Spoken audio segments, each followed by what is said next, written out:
স্বাগত ডিবিসি সংবাদে। এবার জানাবো খবরের বিস্তারিত। আপনাদের সাথে আছি আমি ফারহাত তাসনিম। তত্ত্বাবধায়ক সরকার ফিরিয়ে আনার বিষয়ে একমত হয়েছে সব রাজনৈতিক দল, তবে এর গঠন প্রক্রিয়া নিয়ে ঐকমত্য হয়নি। আর বিচার বিভাগ থেকে তত্ত্বাবধায়ক সরকারের প্রধান উপদেষ্টা নিয়োগ চায় না বিএনপি সহ বেশিরভাগ রাজনৈতিক দল। এছাড়া স্থানীয় নির্বাচনও তত্ত্বাবধায়ক সরকারের অধীনে চায় জামায়াত, তবে দ্বিমত বিএনপির। জাতীয় ঐকমত্য কমিশনের আশা এই মাসের প্রথমার্ধেই হবে জুলাই সনদ। বুধবার রাজধানীর ফরেন সার্ভিস একাডেমিতে রাজনৈতিক দলগুলোর সঙ্গে জাতীয় ঐকমত্য কমিশনের ৮ম দিনের বৈঠক হয়। এতে নির্বাচনী এলাকার সীমানা নির্ধারণ, তত্ত্বাবধায়ক সরকার ও রাষ্ট্রপতির ক্ষমা প্রদর্শন বিষয়ে আলোচনা হয়। পরে গণমাধ্যমের মুখোমুখি হয় রাজনৈতিক দলগুলো।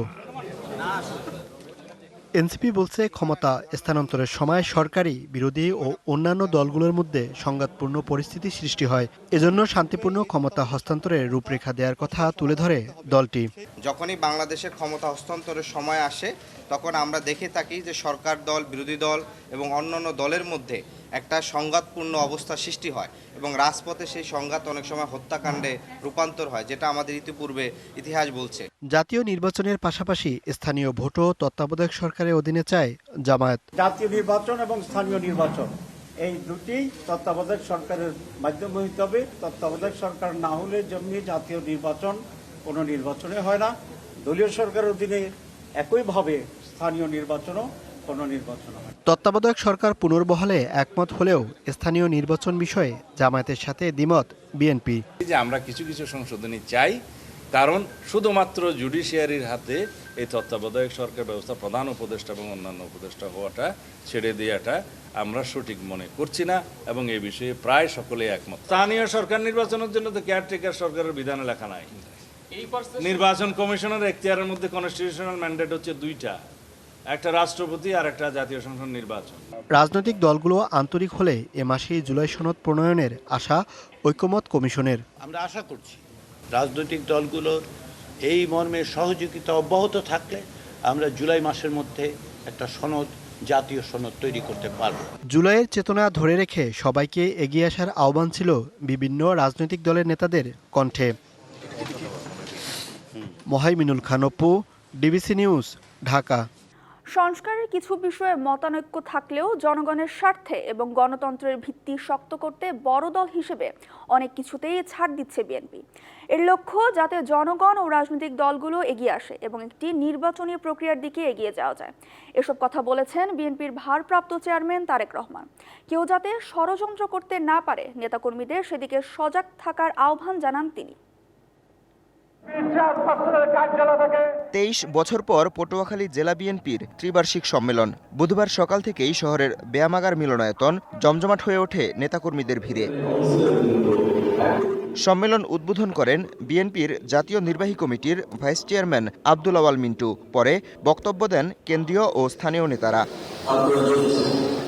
বিকেলে অনুষ্ঠানে ভার্চুয়ালি যুক্ত হন বিএনপির ভারপ্রাপ্ত চেয়ারম্যান তারেক রহমান। বলেন, নির্বাচন ও গণতন্ত্রের স্বার্থে অনেক কিছুতেই ছাড় দিচ্ছে বিএনপি।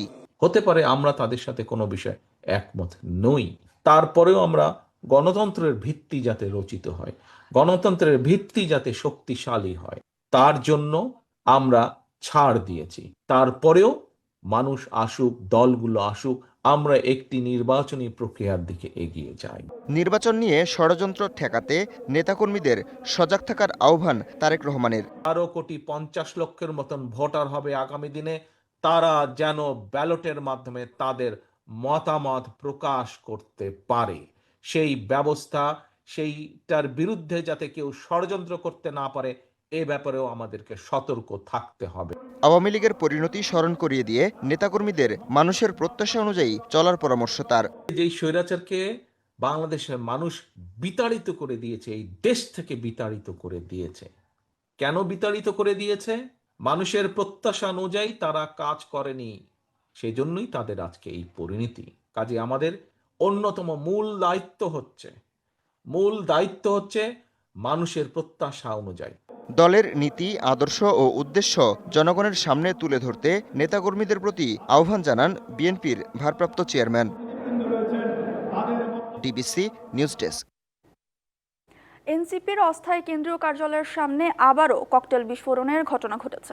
বুধবার রাত 11টার দিকে রাজধানীর বাংলা মোটরে জুলাই পদযাত্রার তথ্যচিত্র প্রদর্শনীর ডিসপ্লে বোর্ডে ককটেল নিক্ষেপ করা হয়।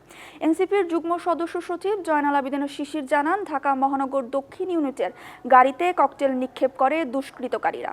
এতে একজন আহত হয়েছে বলেও জানান তিনি। ঘটনার প্রতিবাদে বিক্ষোভ মিছিল করে দলটির নেতাকর্মীরা। এর আগে 23 জুন রাতে এনসিপির অস্থায়ী কেন্দ্রীয় কার্যালয়ের নিচে দলটির নেতাকর্মীদের লক্ষ্য করে ককটেল নিক্ষেপ করা হয়।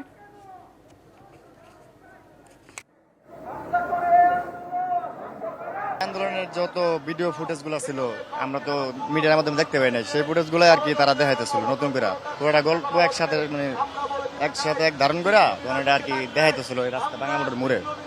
তখন হঠাৎ করে রাত 11-12টার মতো বাজে, তখনই হঠাৎ করে অনেকজন মানুষ দাঁড়ানো ছিল জায়গায়, বিকট এক আওয়াজ হচ্ছে। যারা সন্ত্রাসী বাহিনী যারা রয়েছে তারা ককটেল মেরে এই জুলাইকে মুছিয়ে দিতে চায়। সামনে দেখতে পাচ্ছেন আপনারা যে গাড়িটা, এই গাড়িটাতে আমাদের যে জুলাই একটা গণঅভ্যুত্থান সংগঠিত হয়েছে, এই গণঅভ্যুত্থানটা যেন আবার মানুষ ভুলে না যায়, এই জন্য আমরা এটা জুলাই স্মৃতিচারণ দেখাবো পাবলিককে। এবং এখানে হচ্ছে যে পানির বুথ স্থাপন করতে হবে, এভরিথিং সবকিছু দেখানো হবে।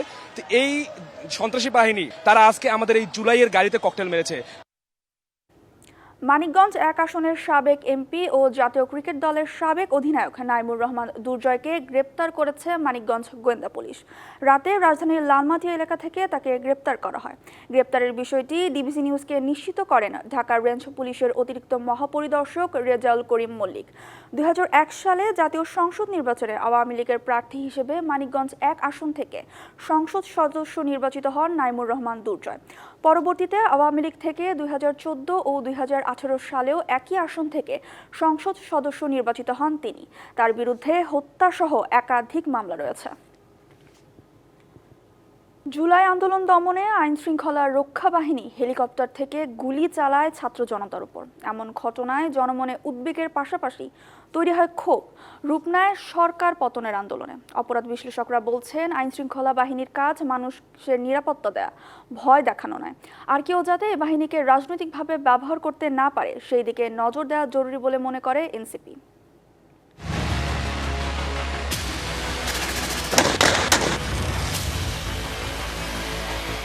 বৈষম্য বিরোধী ছাত্র আন্দোলন যখন রূপ নেয় জনতার আন্দোলনে, ঠিক তখনই তা দমনে হেলিকপ্টার থেকেও ছোড়া হয় গুলি। এতে প্রাণ হারায় বাড়ির ভেতরে কিংবা স্বজনের কোলে থাকা শিশু পর্যন্ত। শহর থেকে নগর হেলিকপ্টার থেকে টিয়ার গ্যাস ও সাউন্ড গ্রেনেড ছোড়ে আইনশৃঙ্খলা বাহিনী। এসব ঘটনায় হতাহত হন অনেকে। আর একসময় সর্বস্তরের মানুষের অংশগ্রহণে আন্দোলন তীব্রতর হলে পতন হয় শেখ হাসিনার। এরপর জাতিসংঘের মানবাধিকার বিষয়ক হাই কমিশনারের ফ্যাক্ট ফাইন্ডিং কমিটির তদন্ত প্রতিবেদনে উঠে আসে, আন্দোলনকারীদের ভয় দেখাতে আইনশৃঙ্খলা রক্ষাকারী বাহিনী হেলিকপ্টার ব্যবহার করে।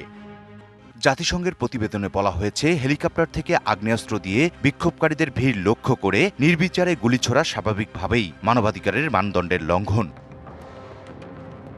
আইনশৃঙ্খলা বাহিনীর কাজ দেশের মানুষের নিরাপত্তা দেয়া, ভয় দেখানো নয়, এমন মন্তব্য করেছেন অপরাধ বিশেষজ্ঞ। সেই অধিকার ভোগ করা কিংবা সেই অধিকার বাস্তবায়ন করতে গিয়ে এই যে আইনশৃঙ্খলা বাহিনীর হেলিকপ্টার ব্যবহার সহ আরও যে উপকরণগুলো ব্যবহার করার অভিযোগ পাওয়া যায়, যেটি আসলে নাগরিকের অধিকারের সাথে আন্দোলন মতামত সংগঠন করার অধিকারের যে প্রসঙ্গ সংবিধানে আছে তার সাথে এটি সাংঘর্ষিক। আইনশৃঙ্খলা বাহিনীকে যাতে আর কেউ রাজনৈতিকভাবে ব্যবহার করতে না পারে সেই দিকে নজর দেওয়া জরুরি বলে মনে করে জাতীয় নাগরিক পার্টি। বাংলাদেশ পুলিশের মতো গুরুত্বপূর্ণ যে প্রতিষ্ঠানগুলো একটা রাষ্ট্রের, এগুলোকে যেন আর কখনো রাজনৈতিকভাবে প্রভাবিত করার সুযোগ না পায় এবং তারাও যেন তাদের জায়গা থেকে সুযোগটা না দেয়, এইটুকু ফেয়ারনেস তাদের জায়গা থেকে বজায় রাখতে হবে। আগের ভুল শুধরে জনমানুষের নিরাপত্তা নিশ্চিতে কাজ করতে আইনশৃঙ্খলা বাহিনীর প্রতি আহ্বান জানান সার্জিস আলম। ইকবাল অনিক, ডিবিসি নিউজ, ঢাকা। বর্ষা শুরুর সঙ্গে সঙ্গে রাজধানী সহ সারা দেশে বেড়েছে মশাবাহিত রোগ। দেশের দক্ষিণাঞ্চল সহ বেশ কয়েকটি জায়গায় ডেঙ্গু, চিকুনগুনিয়ার মতো সংক্রমণ উদ্বেগজনক। জরুরি অবস্থা মোকাবেলায় জেলাগুলোতে বিশেষ ব্যবস্থা নেওয়ার কথা বলছে স্বাস্থ্য অধিদপ্তর। বর্ষা মৌসুমে বাড়ে প্রাণঘাতী এডিস মশার প্রজনন স্থল, ফলে মশাবাহিত রোগ ডেঙ্গু, চিকুনগুনিয়ার প্রাদুর্ভাব বেড়ে যায়। চলতি বছরে দেশের দক্ষিণাঞ্চলের কয়েকটি জেলায় ডেঙ্গুর মারাত্মক সংক্রমণ ঘটে।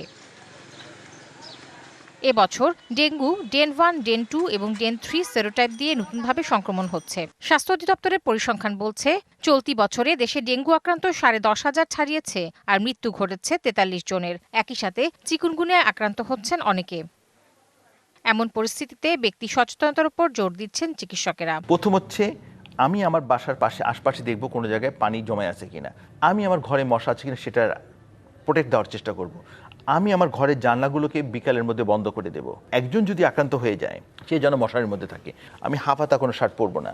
তাহলে এই জিনিসগুলো যদি আমি অ্যাভয়েড করি তাহলে কিন্তু আমি আক্রান্ত হওয়ার আমার সম্ভাবনাটাকে অনেক কমে যাচ্ছে। ইতিমধ্যে রোগীদের চিকিৎসা সহ নানা সচেতনতামূলক কার্যক্রম হাতে নিয়েছে সরকার। স্যালাইন সংকট আমরা কাটিয়ে উঠেছি, বরগুনার জন্য 2টি অ্যাম্বুলেন্স দিয়েছি এবং বরিশাল মেডিকেল থেকে আমরা 4 সদস্যের মেডিসিন বিশেষজ্ঞের একটা টিম বরগুনায় আছে, আজকে কালকে চলে যাবে।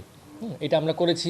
বরগুনা হাসপাতালের জন্য আমরা পোর্টেবল আল্ট্রাসোনোগ্রাম মেশিন এবং হেমাটোক্রিট বেড সেট মেশিন সে দুটো আমরা বরগুনায় আজকে কালকের মধ্যে আমরা পাঠিয়ে দিব।